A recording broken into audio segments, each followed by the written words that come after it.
নতুন সরকারের যাত্রা শুরু হবার প্রাককালে রাজপথে দাঁড়াতে হবে, এটা আসলে মোটেও আমার জন্য সুখকর নয়।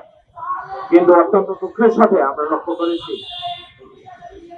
এই যে ভোক্তা অধিদপ্তর এই রমজান মাসের প্রাককালে আমরা যে এখানে বাজারে একটা দ্রব্যমূল্যের ঊর্ধ্বগতি, সেই সময় জাতীয় ভোক্তা অধিদপ্তরের একজন যে কর্মকর্তা সারা বাংলাদেশে যার পরিচিতি আছে, জব্বার সাহেব, তার মতো একজন ব্যক্তিকে যদি ম্যাপ তৈরি করতে পারে, তার মতো ব্যক্তিকে যদি একটা জাতীয় ভোক্তা অধিদপ্তরকে যদি নাজেহাল করতে পারে, তাহলে সাধারণ মানুষ যাবে কোথায়?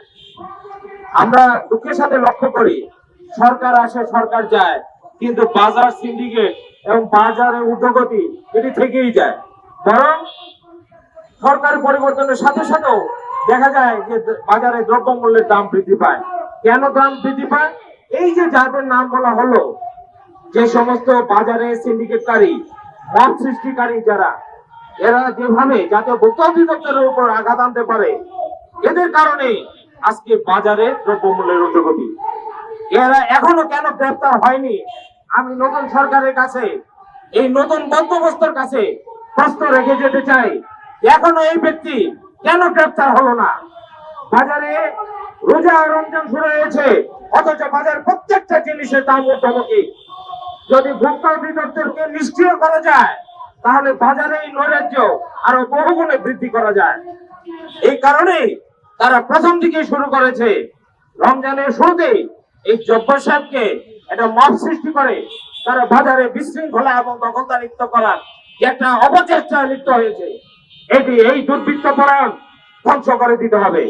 সরকার যদি এদের বিরুদ্ধে এখনই ব্যবস্থা না গ্রহণ করা হয়, তাহলে দেখা যাবে ভবিষ্যতে বিভিন্ন রাজনৈতিক দল এই সরকারের বিরুদ্ধে এই দ্রব্যমূল্যের ঊর্ধ্বগতির কারণে হয়তো রাস্তায় নামবে।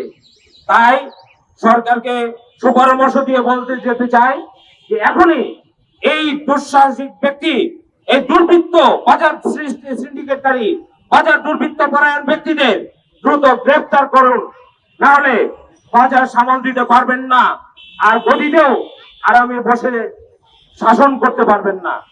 তাই এদেরকে গ্রেফতার করুন। কনজিউমার অ্যাসোসিয়েশনের এই মানববন্ধনের প্রতি সংহতি প্রকাশ করে এদেরকে দ্রুত শাস্তি আওতায় এনে বাজার দ্রব্যমূল্য নিয়ন্ত্রণের দ্রুত আহ্বান জানাচ্ছি। ধন্যবাদ সবাইকে।